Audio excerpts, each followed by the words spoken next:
Jesus said, verse 10 of chapter 10, "The thief comes only to steal and kill and destroy. I came that you may have life and have it abundantly." Let's start with a thief, who Jesus says come to steal, kill and destroy. And that's what this world and the message of this world is all about. The prophets of this world, the advertisers of this world, the message that we get bombarded to us all the time, it is about a false promise. The world promises life, but often brings theft, death, and destruction. It's like Jesus in that it promises life, but it's not like Jesus because it doesn't fulfill its promise. Every week in the newspaper, we have a section called The Good Living Guide. And what's inside the Good Living Guide? It's all about what you eat, what you drink, what you wear. The latest in restaurants and clubs and fashions. That is the good life that the world would tell us is the good life. So eating the right food, drinking the right beverages, and wearing the right clothes in the right place to be seen by the right people is the good life. You would think that nobody is so stupid as to think that that is the good life. But every week we're told it is the good life. The power of advertising and telling us false messages is astonishing, because as we get drip, drip, drip this message, after a while we think, actually, that is the good life, or rather we stop thinking and just assume it is. Remember the smoking days. Some of us can't remember them, I'm glad to say, but many of us will remember the days when tobacco advertising was legal. I've picked on it because there is now no doubt at all that smoking causes terrible damage to people. Smoking kills us. Here's how the tobacco industry used to advertise. There was the Marlboro Man, appealing to our outdoor masculinity.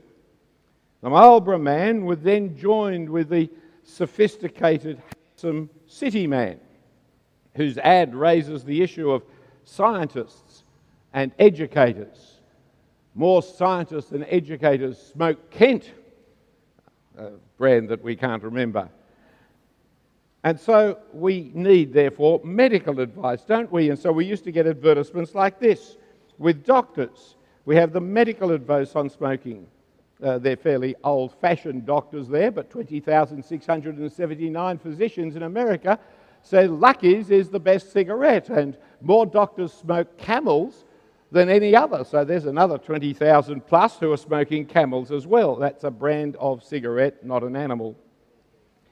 Just thought I'd mention that to those who don't know these things.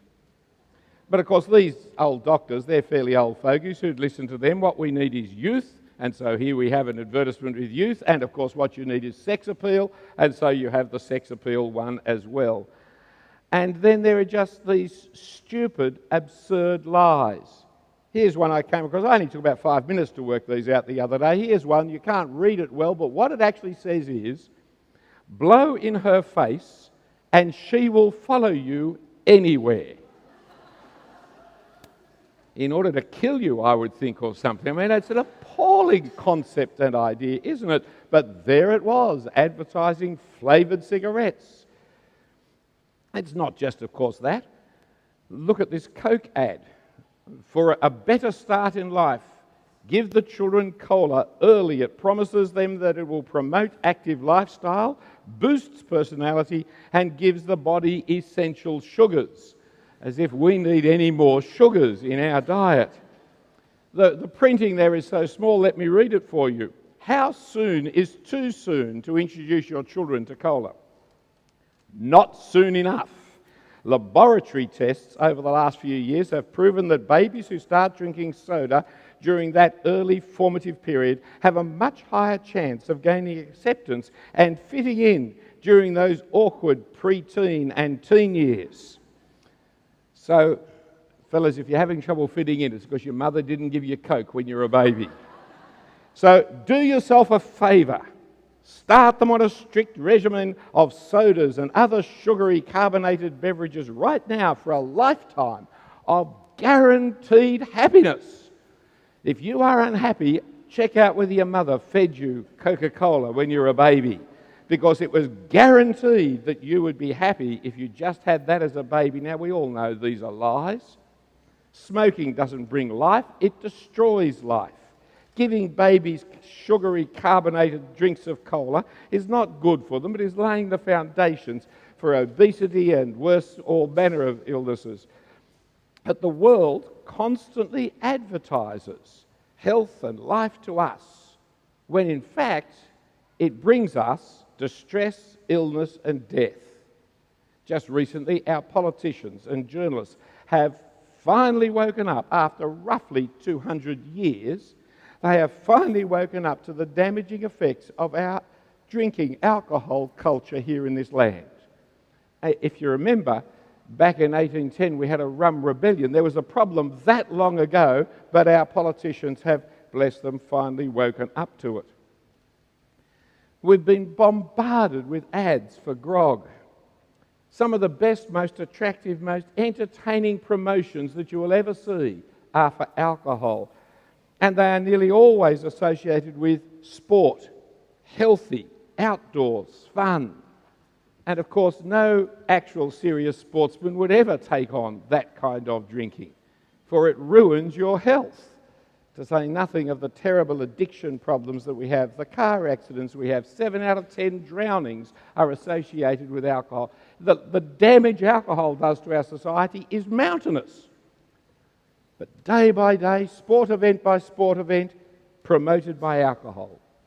I hope that in the years to come we'll look back at these ads, these lies, with the same kind of amazement we now look back at the tobacco ads and say, what were we thinking to keep promoting and pushing the drug of choice? The world destroys us with all manner of things. Gambling. It has amazing ads about sex and sport and the internet, but it never tells you the truth about losing large amounts of money very quickly, about ruining your business, about destroying your family. It never tells you about the suicides that come from as a result of people being addicted to gambling. They don't tell you the truth, but they're very good at telling you the lies. The world promises life, but it delivers death. And Jesus said, those who come amongst the sheep bringing death and destruction, they're the thieves, they're the robbers. Every now and then the world wakes up to it. Here's an anti-smoking ad that I found also that's telling the truth. I like it. It's clever, both in its appeal and in its message. I thought that's a very clever. The advertising industry is very, very clever. And when they put their mind to saying good, wholesome truths, they can send a message that is enormously powerful. But who pays them to put up a message of the truth? For the world pays them to put up the message of lies so often. Hugh Mackay is a social psychologist, commentator, who's published a book last year called The Good Life. Not writing from a Christian perspective, though he was heavily influenced by Christianity in his youth. In it he points out that we have security, wealth, status, achievements, happiness like no one has ever had before, but it's not necessarily the good life. Given the wealth and freedom of Australian lifestyle, he writes, if ever we were going to be able to live the good life, surely this would be the time. But yet it's not. For as he says, the good life is not measured by those things, but by our capacity for selflessness and our willingness to connect with those around us in a meaningful and useful way. It's not what you own. It's not what you wear. It's not what party you've been to. It's not how blotto you can get. It's not how rich you are. It's not about your harbour view. It's not about your overseas trip. It's about, he would say, selflessness and willingness to connect with those around you in a meaningful and useful way. That's getting closer to the truth, for it takes us back to what Jesus brought. Second point on the outline. For when Jesus came into the world, he didn't bring new recipes, new fashion-designed sandals to wear. He didn't come like a thief, like the casino or the pub, stealing other people's lives and destroying them and leaving them behind. When Jesus came, he healed the sick. He fed the hungry. He taught the truth. He cured the blind.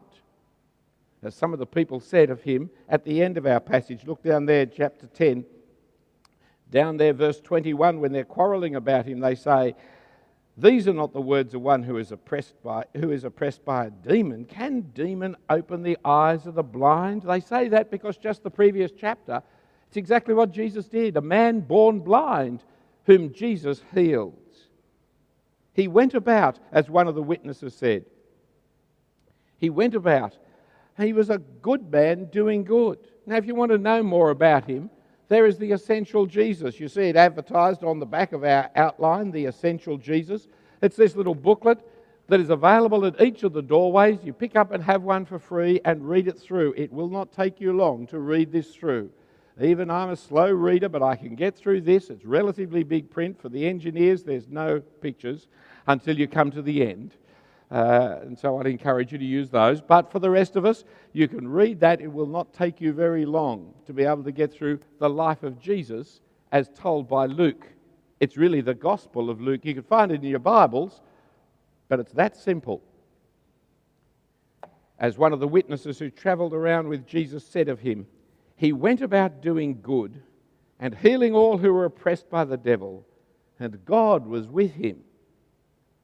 But Jesus didn't just bring healing to some people and food to others.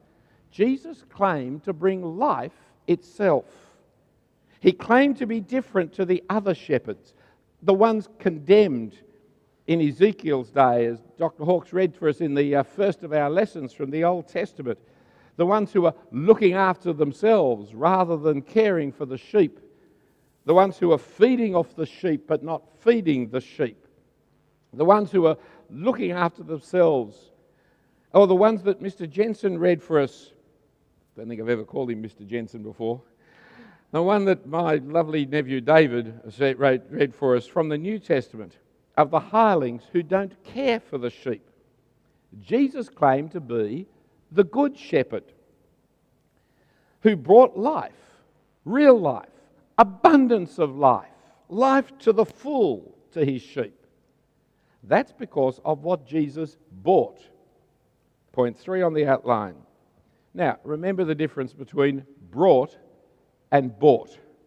Two different words that are really very importantly different.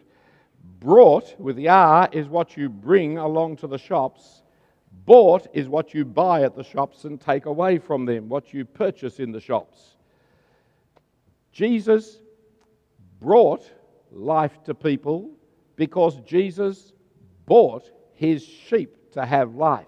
He purchased his flock. He laid down his life for his sheep. The thief kills the sheep for himself. The good shepherd was killed for the sheep. Look with me at verse 11 in our reading then. John chapter 10, verse 11. I am the good shepherd. The good shepherd lays down his life for the sheep. He's a hired hand, not a shepherd, doesn't own the sheep. He sees the wolf coming, he leaves the sheep and flees, and the wolf snatches them and scatters them. He flees because he's a hired hand and cares nothing for the sheep. I am the good shepherd. I know my own, and my own know me. Just as the Father knows me, and I know the Father, and I lay down my life for the Father. He is the good shepherd, for he purchases his flock with his own life. Here's the real difference between Jesus and all the other shepherds of history and around and available today. The journalists or the rulers, the governors or the leaders, the politicians or the religious gurus. Jesus is different to them all, for Jesus came into the world to lay down his life for his sheep, to purchase his people by paying the price of life for us. Muhammad conquered Mecca at the front of an army of 10,000 soldiers, forcing peace upon the people of Mecca. Jesus conquered Jerusalem by coming in, not with an army but on a donkey, in order to be executed by the people of Jerusalem. He is the one who cares for his sheep, who lays down his life for his sheep. In the world, the boss, the government, the casino, the publican, they want you to lay down your life for them. But Jesus laid down his life for us. And he not only laid it down, he took it up again. Look at verse 17. For this reason the Father loves me, because I lay down my life, that I may take it up again. No one takes it from me, but I lay it down of my own accord. I have authority to lay it down. I have authority to take it up again. He not only died on the cross, purchasing us, crucified to buy his people out of death, but he was also raised to life again, resurrected to give his people new life. And that's what, point 4, Jesus brings. He brings new life. Now, in the 21st century, he brings new life. Knowing David was coming today, I thought it'd be really good not only to have him read the scriptures for us, but to tell us of how Jesus has brought him new life. For knowing my nephew, I know the story. I've laboured and prayed over that story for years. Of, you see, a young man accepting the lies of the world and slowly seeing his life falling apart as it got worse and worse from one disaster to the next, until miraculously, under the kindness of God, he woke up like the prodigal and came home. And life has changed and transformed. The world promised him life, and he had it. Intelligent, good-looking, tall, athletic, footballer, the kind of person who was an army captain. He had what the world offered, and it was death. It was destruction. It was mayhem. The people he was hurting and the person himself that he hurt. But Jesus has promised life and has delivered it for him. You see, Jesus is not a dead figure of history. He rose from the dead and is alive and ruling the world, and he's now at the work in lives of people, bringing us from death to life, giving us new life. And the life he brings us is not the life of damage and destruction that the world gives. The life he brings us is the good life. It's better than what Hugh Mackay talked about, but what Hugh Mackay recognizes but cannot bring is what Jesus brings, a new life of selflessness and connecting with others in a new and meaningful way. For Jesus' death on the cross, cursed by God and man, purchased us out of our old life, our self-centered living of mindless boredom, of guilt and death, and bought us out of all that, so that being forgiven of our sins, we may live for him and for others in a selfless and meaningful way. His death, he bought us. By his resurrection, he brings us new life, life to the full, new life, life to the full today. For Jesus now brings us these things.